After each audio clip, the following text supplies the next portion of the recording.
Hey, good morning, everybody. Keith from Crypto Coin Mindset, now here with you on the Matrix Money Podcast.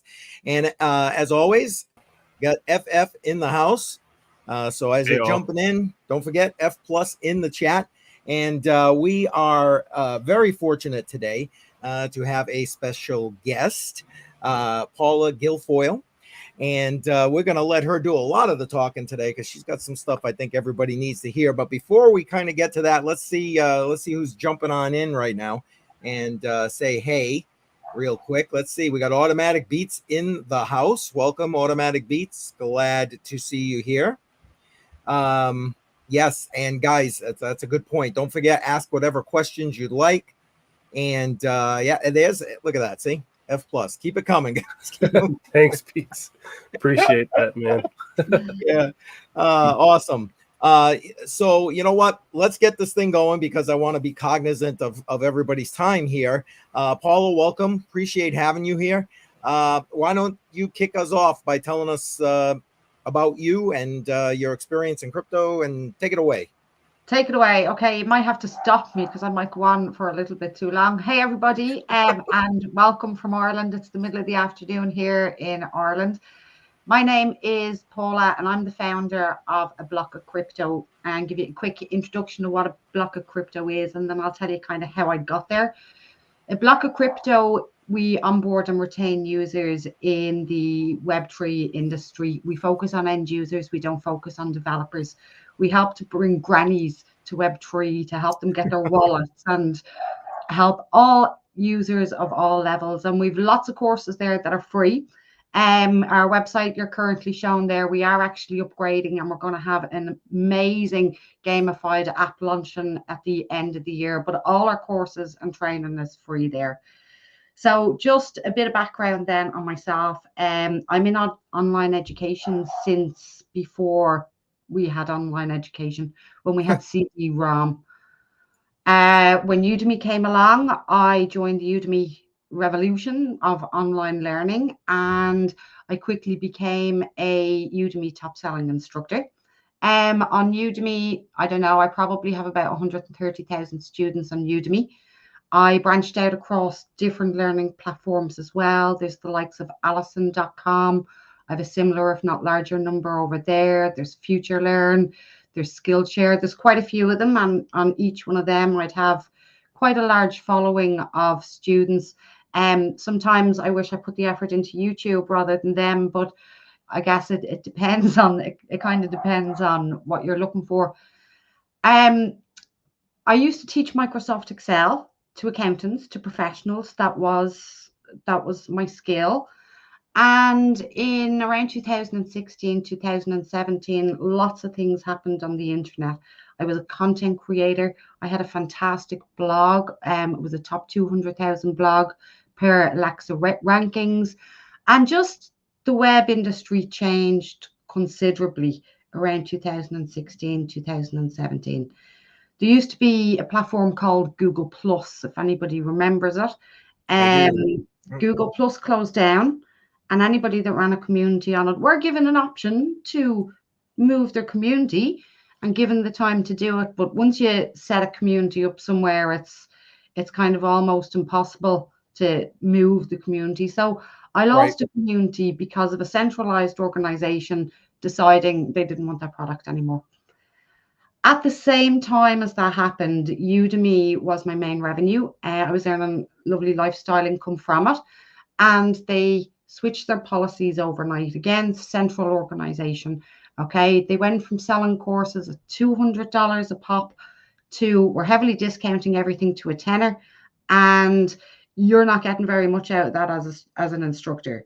And I ended up coming out with $250 per student on Udemy, from almost 150 per student on Udemy overnight. Wow. There's things that happened to me. Google deranked my blog because I removed Google Ads. I no longer needed Google Ads, so Google deranked me. I start getting messages from people telling me, oh, wow, Paula, I bought your course on LinkedIn.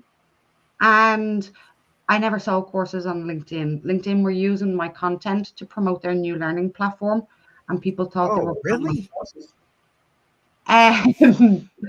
So I had all of these episodes happen to me because I'm giving content to the internet and trying to share, educate, and advise people. And the centralized organizations, as soon as I got to a certain size, shut me down. They just shut me down. So I went in search, and this is common for content creators on the internet. This is so common. This is not a unique story by any means. But with all that happening, we had the 2016, 2017 bull run.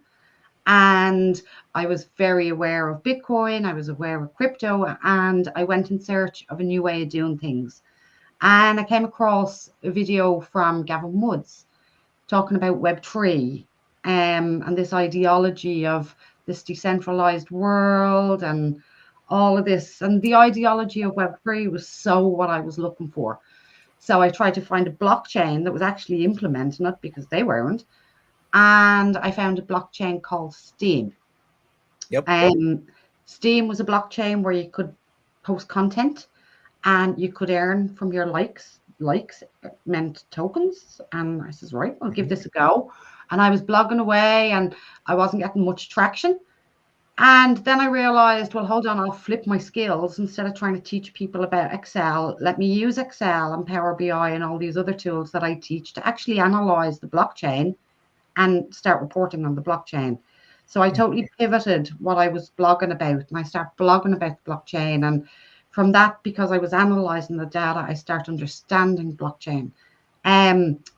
Grew in popularity, set up a witness node. It was delegated proof of stake. Set up a witness node. That was all going really, really well. It was the only crypto I was involved in. Huge community. And then Justin Sun came in and bought Steam at Inc. Yep. Bought stake that was never meant to be used for voting and voted out of all the community voted in witnesses. There was a huge, obviously, tear on the chain because of this. The chain got forked in the end. The fork, which is called Hive, is the only fork of a chain that's ever outperformed its original chain because the whole community moved with it. But then I kind of realized, well, look, I want to find out more about this. Who else is doing this? Because that put a dampener. Somebody with loads of money came in and bought it. That's not decentralization. Yeah, right. Now I'm just involved in everything. I eat, sleep, breathe, drink crypto, Web3, future tech all day long. Nice. That's a bit of a journey, but I'll tell you what, it's probably shaped your complete outlook on the space as a whole, I would think, right? Totally. It's been a crazy journey from knowing nothing to now knowing enough to be teaching other people comfortably, bringing people into the space, retaining people in the space comfortably. But every day it changes. Oh, no doubt. That's probably the one constant, right? That is the one constant. A week in Web3 is like 2 weeks everywhere, or 2 years everywhere else. No doubt. Hey, Chris, welcome. Appreciate you being here. And yeah, Chris agrees that you basically got pirated for all in that situation there. Appreciate that. Jump in, FF. No, I was just listening and learning more about you, and learn something new here about how centralized organizations kind of just took everything away from you, but then not only centralized but supposedly decentralized as well. I didn't know that about Justin Sun and Steam Yes. I think it was Steam It, and then they rebranded to Steam or something. Well, Steam was the blockchain, and Steam It was their flagship application that was built on top of the blockchain. Right. Yeah. But I didn't know that stuff, and I guess my question to you, because of what happened with Steam/Steam It, what do you think about proof of stake and a lot of blockchains like Ethereum that have moved to proof of stake, and then the ability for somebody with loads of money to come in and just take over? What are your opinions about that? Because I know we have a lot of miners. It can be done. So 100%, and that is what's going to happen. Like, do you not think the likes of BlackRock and all, they're buying up the mining companies? Do you not think they're doing that for a reason? Mm-hmm. Like, that is exactly what's going to happen. They're going to control. And obviously the governments want control in a certain way. And, you know, I'm all into conspiracies. Maybe we shouldn't be down that road too much. But Bitcoin had a fair mining process. There's other chains out there that have also had fair mining processes. And they're not proof of stake, they're still proof of work or proof of burn or proof of there's other consensus mechanisms out there that don't rely on proof of stake. So proof of stake would definitely not be one of my favorite. Yeah, based off of your experience, I see that. EOS tried it as well, and they were having 21 validators, and I don't think anybody after EOS even tried to implement something like that then, because that was such a flop. Yeah, I definitely fear for Ethereum now. Fear for other, chains that have switched over to POS or that are using delegated POS. But no. And then you even mentioned like buying up mining farms, like the BlackRocks and the big wigs. That also scares me as well.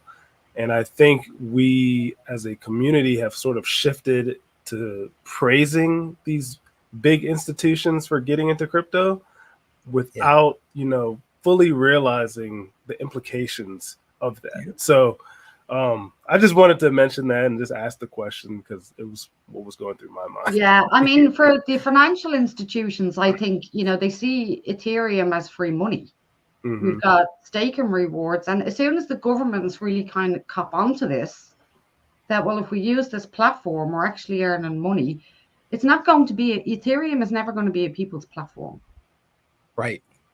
Yep. Well, in the US, when the first ETF applications got put in, ARC pulled theirs out once they realized the SEC wasn't going to let them earn staking rewards. Yeah. So there's an example exactly of what you're saying. Yeah. It's one of in the new regulations here in Europe for MiCA under the stablecoin regulations in MiCA is that if you're applying for regulation of your particular stablecoin, it can't be able to earn a yield. Huh. Interesting. Wow. Interesting. Wow. Flies in the complete face of DeFi, if you ask me, but what do I know? Totally. Staking will soon be declared as security here. It probably will. Yeah, you're not wrong, Chris. I agree with you. I agree.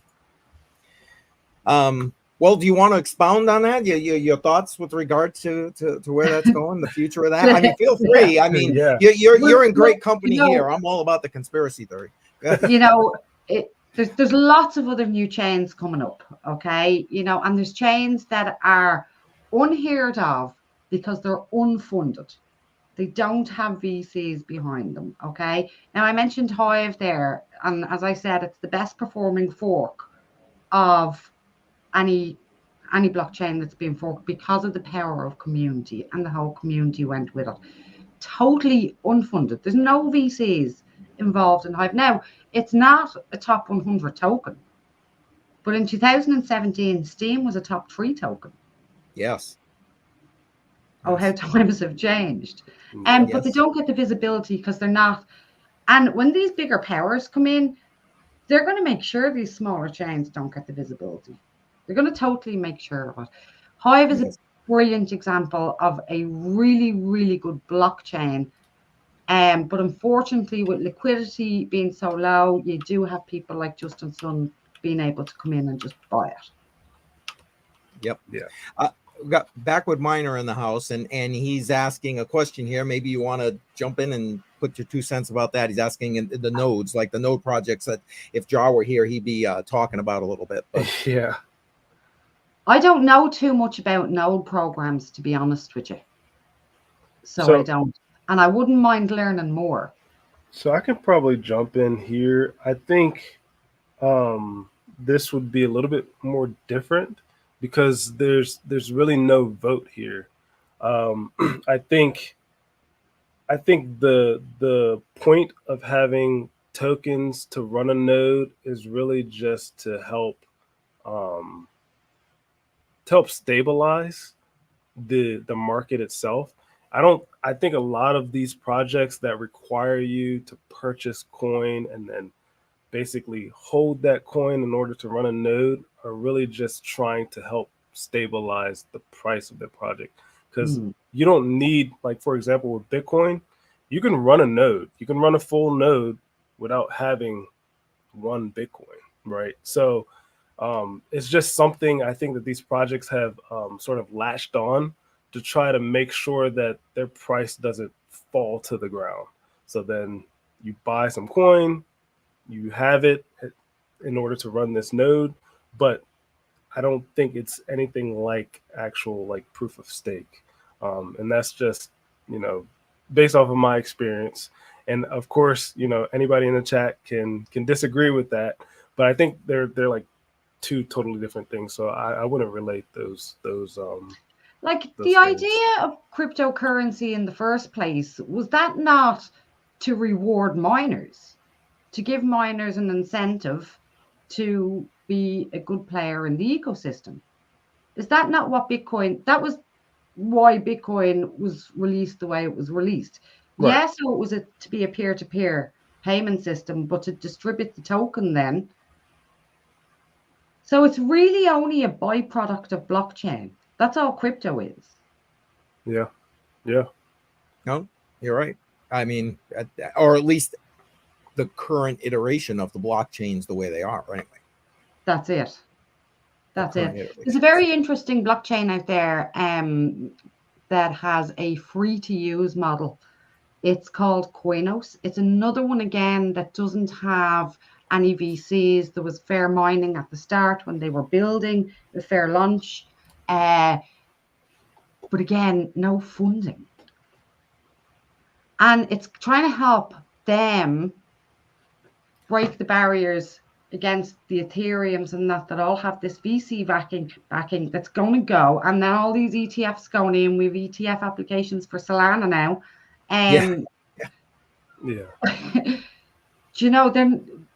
it's us as a community that want decentralization that now have to go back out. And I think it's one of the reasons why memes on Bitcoin, the BRC20 tokens, the SRC20 tokens, inscriptions, runes, all that stuff that really had a great run in the last year.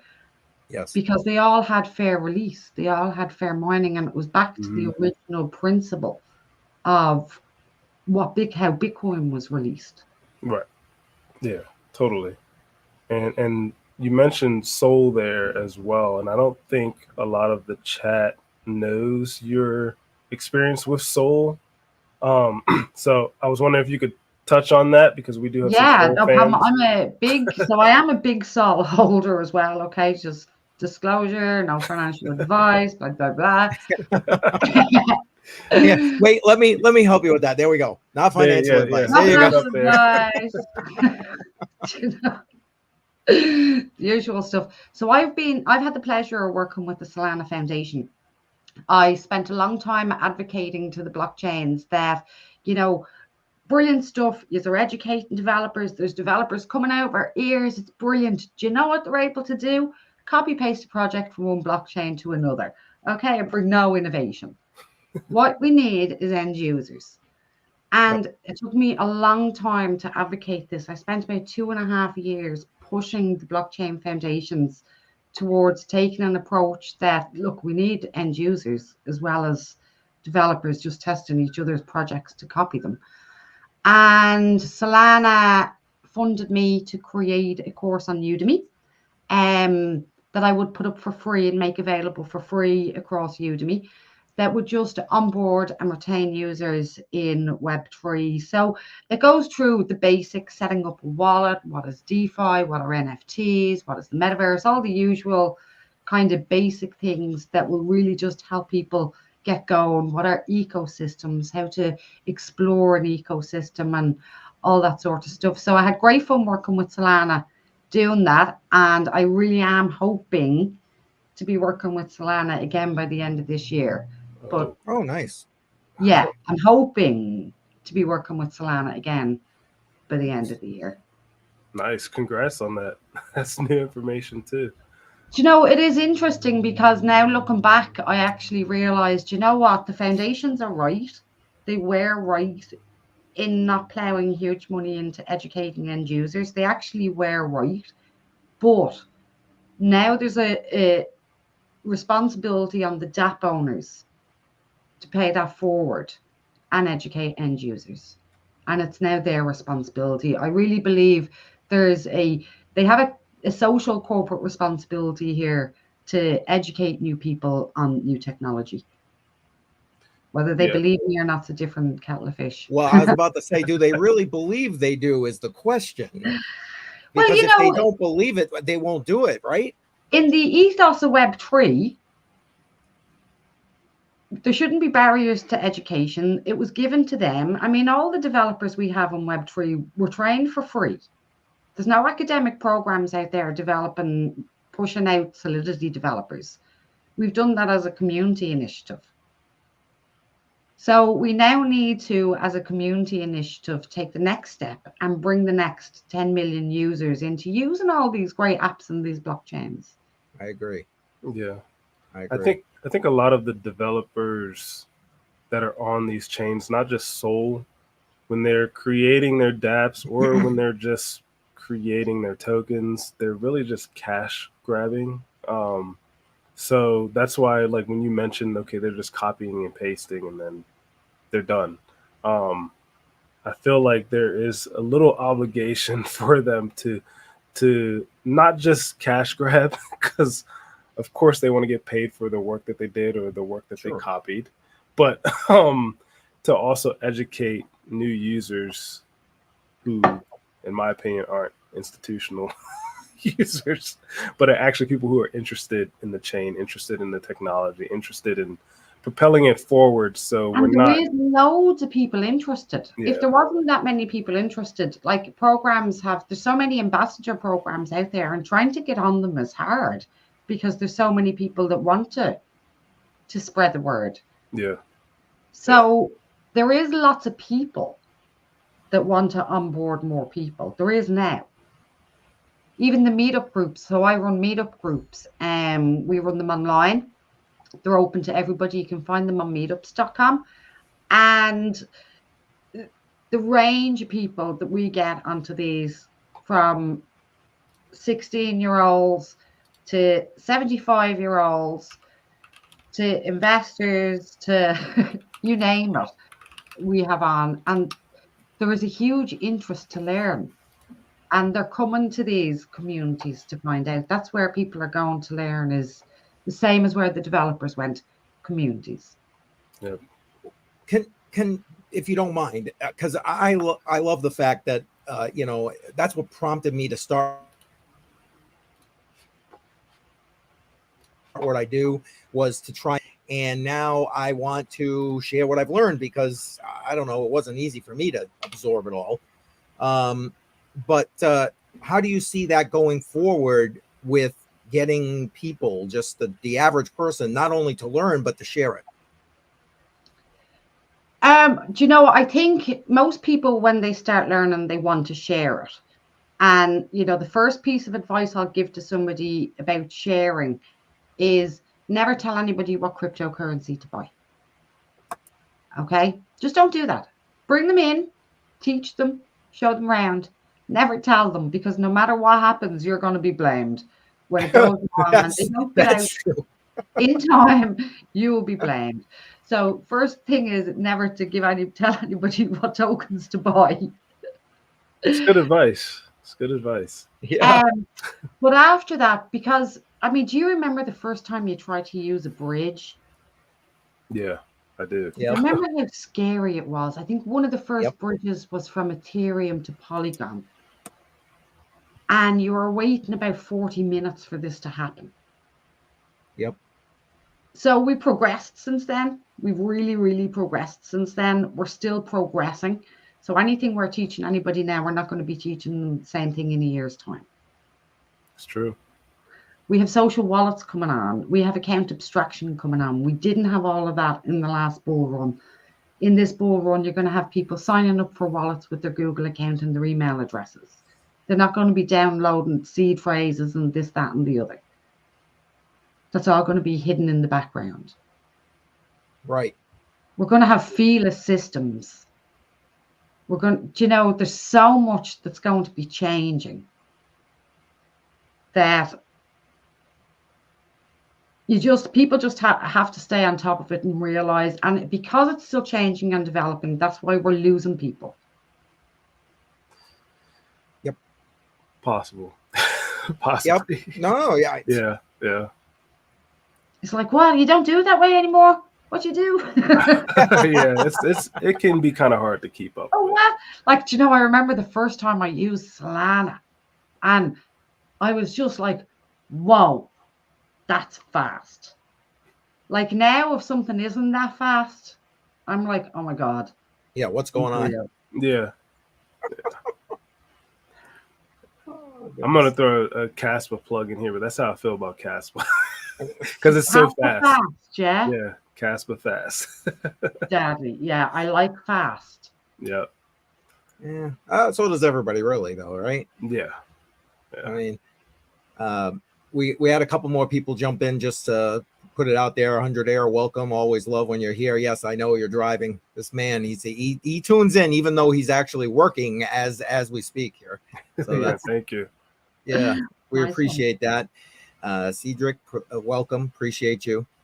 What did Chris just say?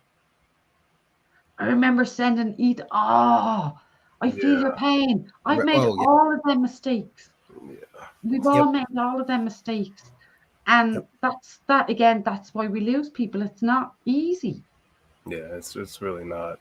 I literally had a discussion with somebody who's trying to get into crypto mining, and he reaches out to me because he knows that I have a channel. He knows I've been in the space, and he asked me, I'm going to buy a KS0 Ultra today, and I'm wondering what cryptocurrency should I use? Should I use USDT to pay for it? And I said, I don't think so. If they offer Bitcoin as a way to do it, I would do that. And the only reason why I gave him that advice is simply because of what Chris said there. USDT can be found on many networks. So if he chooses the incorrect network, then that money is lost forever. But if he just picks Bitcoin, should be good to go, right? So, and I know Bitcoin has Lightning Network, it has all these other separate, but traditionally you send the Bitcoin, you're not going to be worried that it's going to be some wrapped Bitcoin being sent somewhere else. So, yeah, I mean, and then that education that we all know here, all three of us, if we can continue that to people who are interested in trying to get into the space, then I think we should be good to go. But it's them little golden nuggets that you just shared there that are important. Mm-hmm. Somebody has to make the mistake before they realize that. That's unfortunate truth. And Chris is advocating for Litecoin, and I love it because that's honestly, that's what I use. I save my Bitcoin, I use Litecoin because it's literally, So I was really super hopeful for Litecoin there about 3 years ago when PayPal put it on their list. Oh, yeah. But then they never launched in Europe in the end. Yep. Which was really disappointing because with the tokens that they had in on their list, Litecoin was the obvious one to buy for, I can't afford Bitcoin. Yeah. Litecoin was the oldest. It was, it was just the most obvious one next to buy. And yeah. That's unfortunate.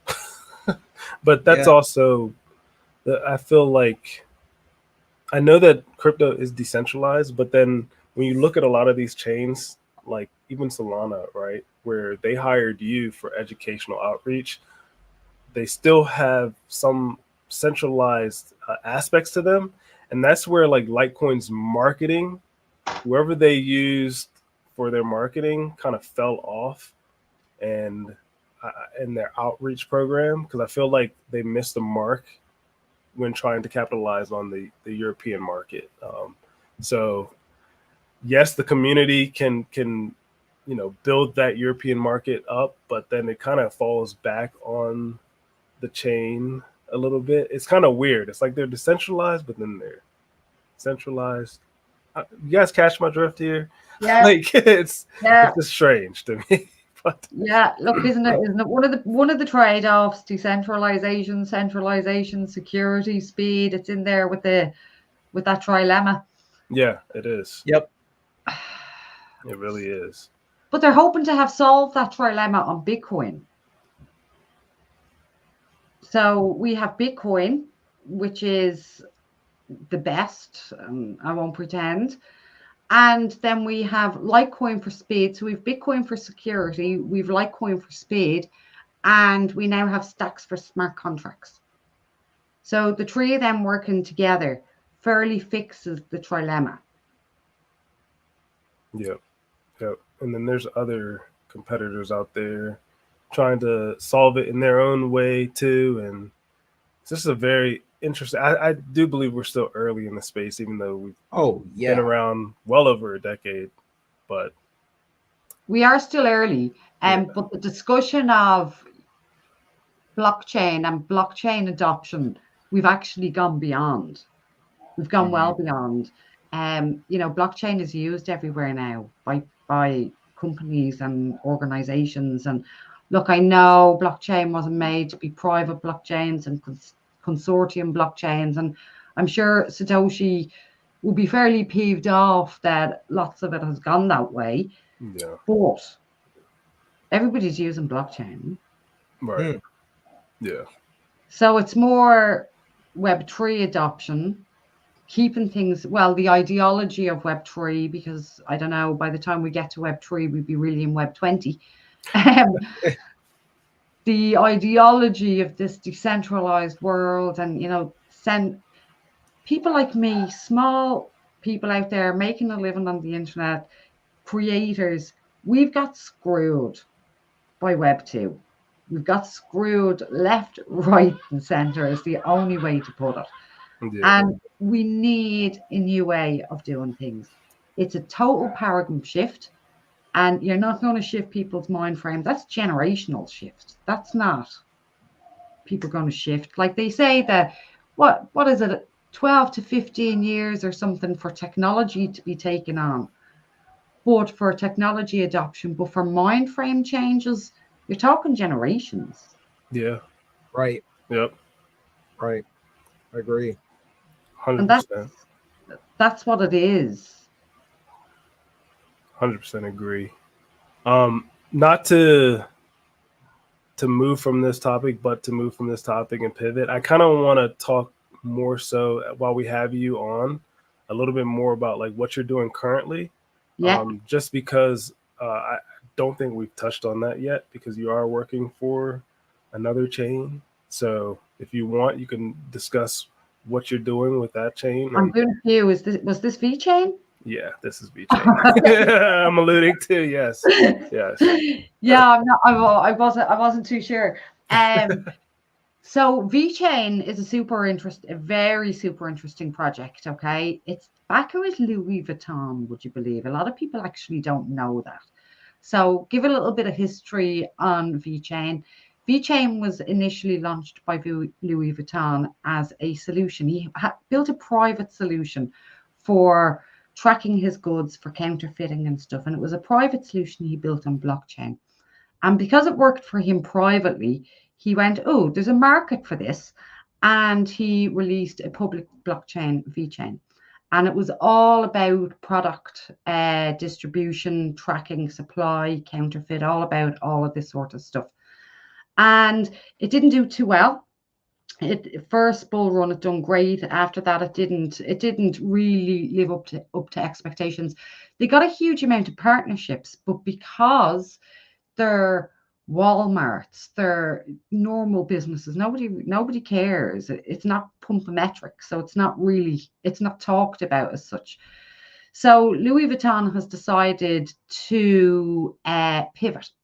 And he's launching an app on top of VeChain, and it's called VBetter DAO. It's actually already live, and if you go on it, there is they're not live on mainnet, they're live on beta, and anything that you do on their beta, your tokens will carry forward onto mainnet. The mainnet. Yeah. So what they have is they're all about sustainability now and the environment, and they're doing it all under this one umbrella of a DAO that Louis Vuitton has backed and is financing. And basically, you join this DAO with an app idea of how we can make the world a better place. Okay, whether it be mental health, whether it be the environment, whether it be anything that's good with sustainability and keeping the world in a good place. And if you go and put your app in there, there's a DAO and it's voted for, and the rewards are split out between the dApps. And then the dApps split out the rewards between the users. So an example of some of the dApps that are up there, okay, there's one called CleanFi. And if you go out and you see a dirty area in your estate or your road, you take a picture of it, you clean it up, you take another picture, you share it on their platform, and they reward you with better tokens. There's another one up there for reusing mugs, that you bring your own coffee cup to a coffee store and you reuse your own mug. So there's lots of things going on over there, and they're all being funded. The DAO has been funded already by VeChain, and they're hoping to become the X to earn platform is what they're calling, is what they're pushing themselves towards now. So it'll be X to earn with all the different apps. So anybody with a DApp idea, anybody that wants to do something sustainable for the world, can go in there with a DApp idea, get funded, get it working, and yeah, help save the world. Wow. Nice. Sounds innovative. I like it. It is innovative, and we have seen things like this before. And tokenomics wise, I would raise question with it. But the concept and the idea is really, really good. And what they're kind of hoping for is the likes of CleanFi will get local sponsorship as well. They won't always be relying on the DAO for funding. They can go and get their own fundings. I seen CleanFi up on Gitcoin for one of their funding rounds. Okay, I'm familiar with Gitcoin. Yeah. Yeah. So they can also go for funding and, you know, buy more tokens or do whatever they want with it. So yeah, Nice. Super interesting project going on over there. So I had them on our meetup group not too long ago. They've done a presentation to the meetup group. So as a community, we've decided to try and build a project and submit it into the idea. And myself as community leader, I'd be just facilitating the community do all this, help them do it. And yeah, we'll have our first project as a community then, which would be super exciting. Yeah, super definitely. exciting. Wow. Yeah. It's Yeah. pretty cool. And it'd be Nice. fully community ran. These are all native people that randomly come online to meet on a meetup and have a chat. Yeah. Go ahead. No. I'm just I- thinking that's perfect. That's like the perfect use of this. That's Yeah. all I was gonna say. Yeah, no, I mean, you stole it from me, but yeah, it is really the perfect use.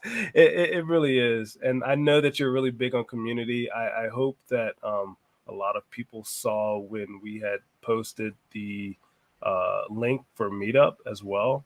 So A Block of Crypto is really, really big on community. So if you guys want, you can take a look at that meetup and see if there is a group near you, and you can discuss crypto. We all know it's not difficult to find community in crypto since we are online most of the time, but sometimes it's good to meet up in real life, right? And discuss these things. So most of our meetups are actually online, so everybody can attend. We started them during COVID. Okay. Yeah. Because obviously there wasn't too much else to do during COVID.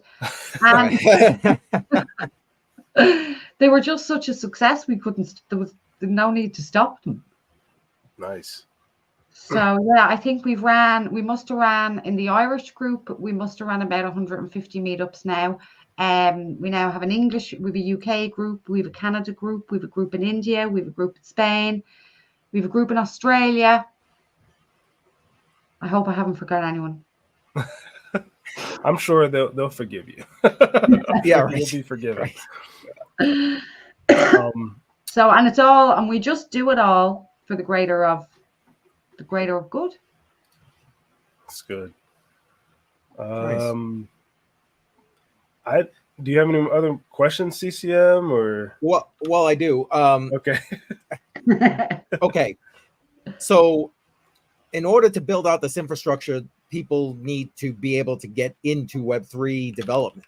Can you talk a little bit about that? I know you put out a video showing people how to search better for these jobs, search easier for these jobs. But could you kind of expand on that a little bit? Yeah, look, there's lots. If we focus in on jobs, there's lots. And I know lots of my community come because they want to move into Web3 in some form with their career. And I was on a think tank recently, an education think tank recently, and they'd done a huge survey of jobs over time. And that 5 years ago, the number of jobs, developer jobs, were 80% of the job market in Web3. And now they're only 40%. So now we have lots of community, we have lots of operational jobs coming in. What we're not seeing too much of is financial and legal yet, but all those background operations are all coming in.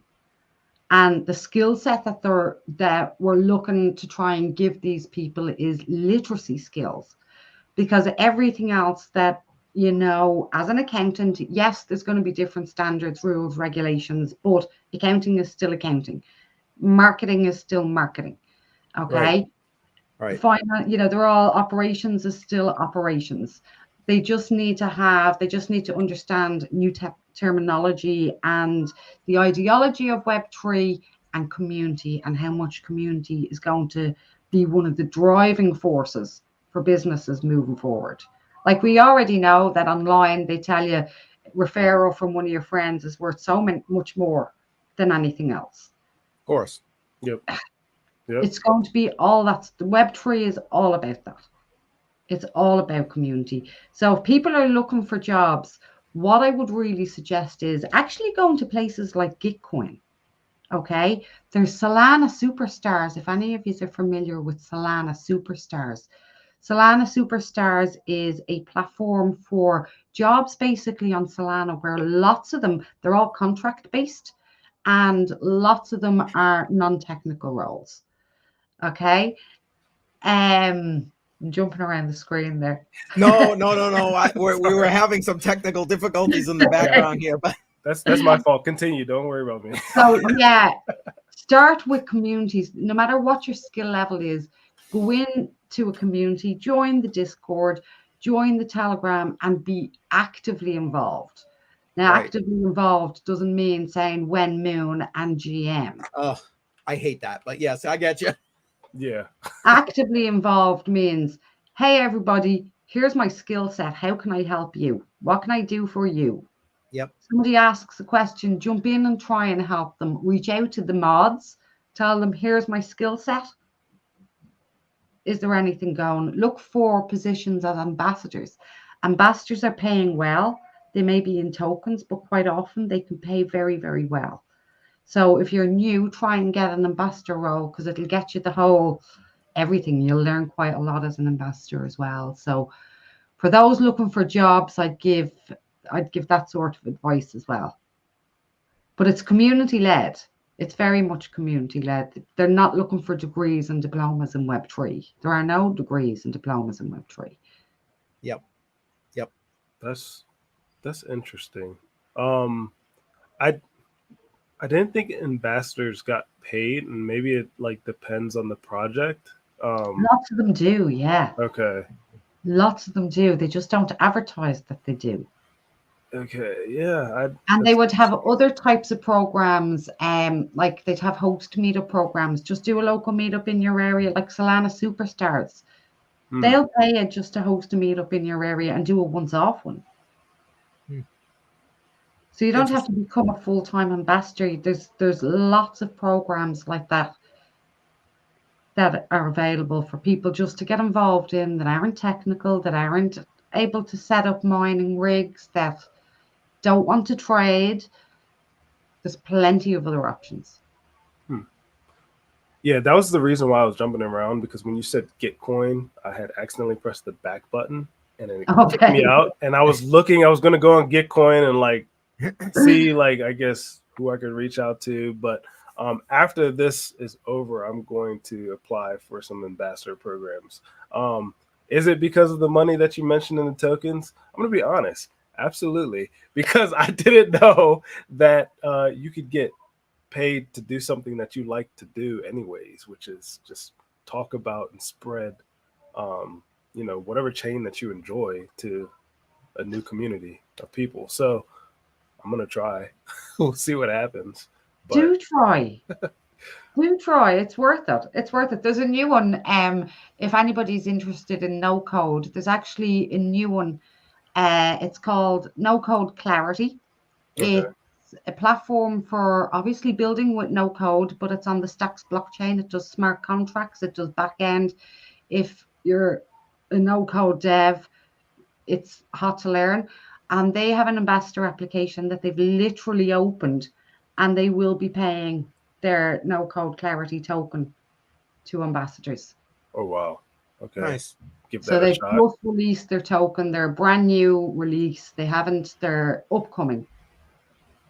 Is Solana stupid? No. Oh, maybe.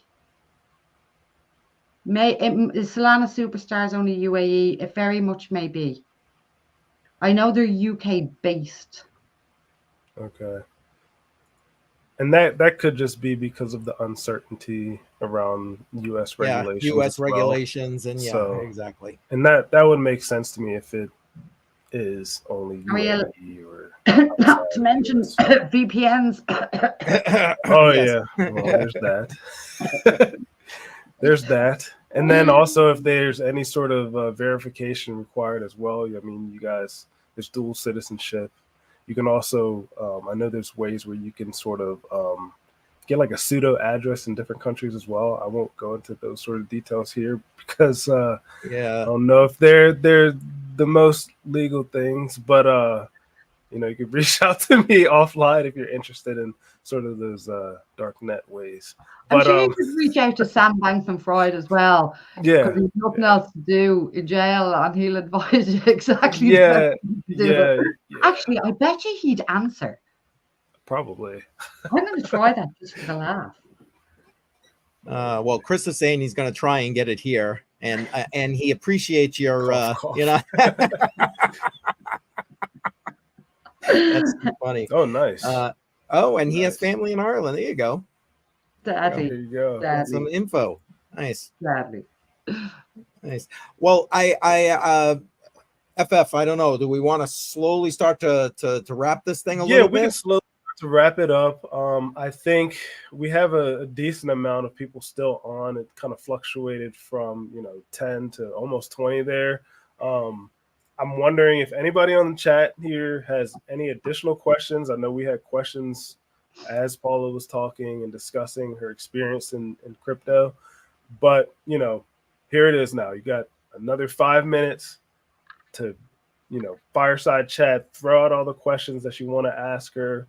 Otherwise, Paula, if you would like, if people are too shy to ask or they can't think of anything right now, how could they reach out to you? Feel free to drop by the website, ablockofcrypto.com. You'll find links to all of the meetups on the website. All of the free courses are on the website as well. And drop into one of the meetups. I'm on them all. I host them all. Well, I don't host them all, but I'm on them all. Just drop in and say hi. It's a really welcoming community. No expectations from anybody except for to be nice. And just come on by and say hi. Awesome. That's awesome. Yeah, appreciate that.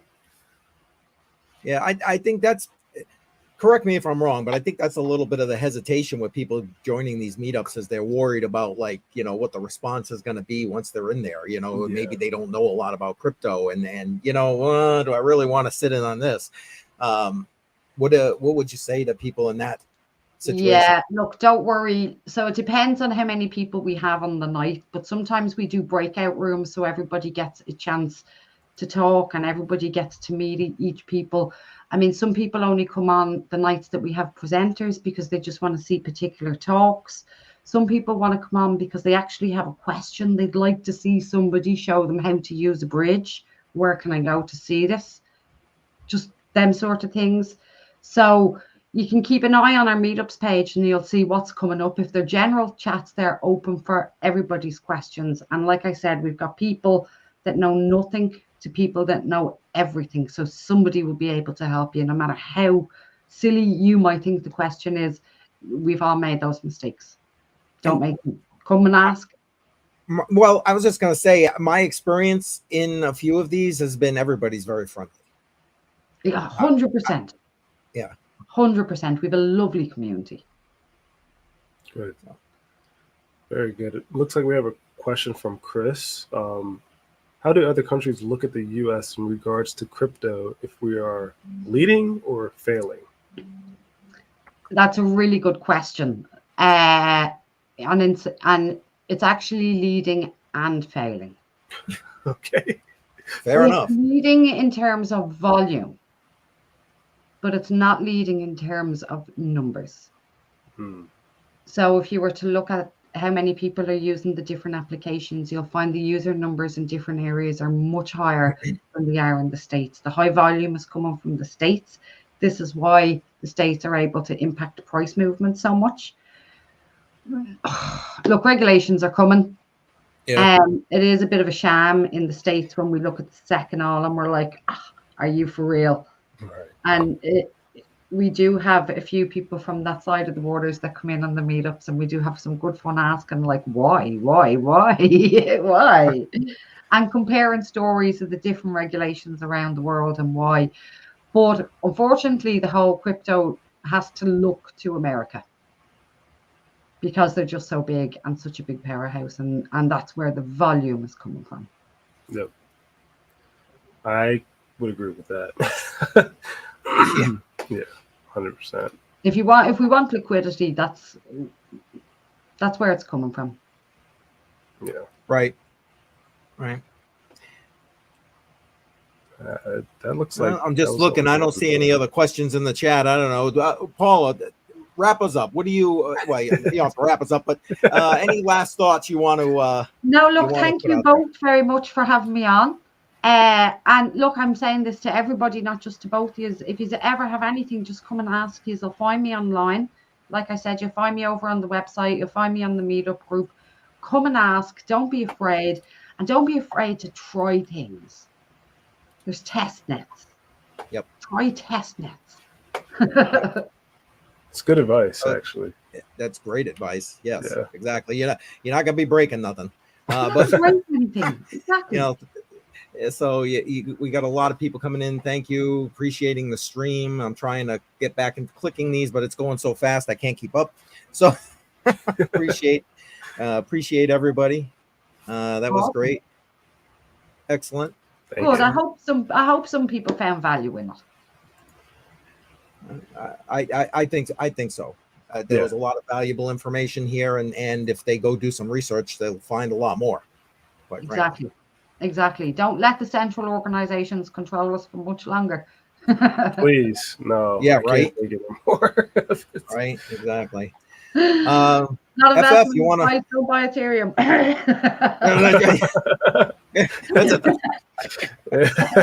Not financial advice. What was that? Oh, I was just gonna say, do you want to wrap us up? Yeah, sure. So, thank everybody who joins us on our little interviews, our little chats on these Tuesdays. I really do appreciate it. Thank you, Paula, again. For making time. We have different time zones, much later over there now. You could be eating shepherd's pie probably, but unfortunately you're with two guys on the screen. So I appreciate that. And then CCM, as always, setting this up. We wouldn't have this without you, so I appreciate you as well. And I guess the last plug, this is more so for Paula, is if you guys have seen my video on the Excel sheet that I use to track my investments in Oasis and Caspa and how I'm going all in those two coins, etc. I got that Excel sheet from her. So make sure there's a link up there in the chat that goes to, I believe, her YouTube. I think it's there in the chat. But go to her YouTube. Take a look at that Excel sheet. It's an excellent Excel sheet. It's on the website as well. If you go to the website under tool, there you go. It's on the website as well with full instructions and all on the website. I was going to say, beside FF's video, I think you did an instruction video on it too on your YouTube channel. Yes. Yeah. So go there for the instructions. Make sure you subscribe to Paula, and I'm out. Peace, guys. Thanks, everybody. Take care, everybody.